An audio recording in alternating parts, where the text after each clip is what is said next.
Regional housing study is now complete, and its findings some would see as not a surprise. It's identified a lack of housing to support a growing population.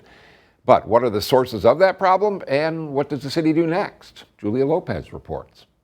We have people who want to live here, so we just need to make sure that we find those homes for them. City Manager Stephanie Hirsch says the regional housing study, which looked at housing all across the county, sheds some light on why it's one of the hottest issues in the area today.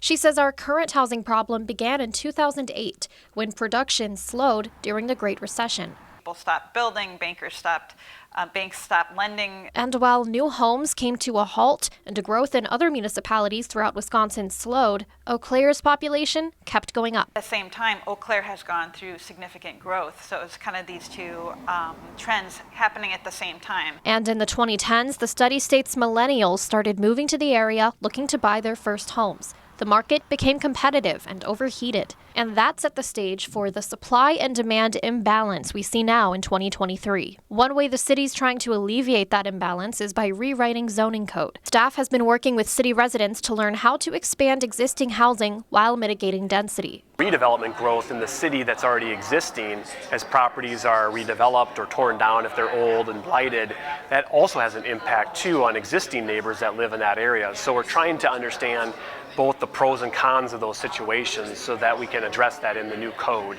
The city also recently annexed hundreds of acres of land from the town of Washington with plans to use it as a large housing development. We're going to make it so that Eau Claire continues to be a place that's really easy to live in, that's accessible, where all kinds of people can get homes, but whether they want to rent or they own, they can find a place to work. We really hope that people will continue to consider Eau Claire just the best possible place to live. For News 18, I'm Julia Lopez.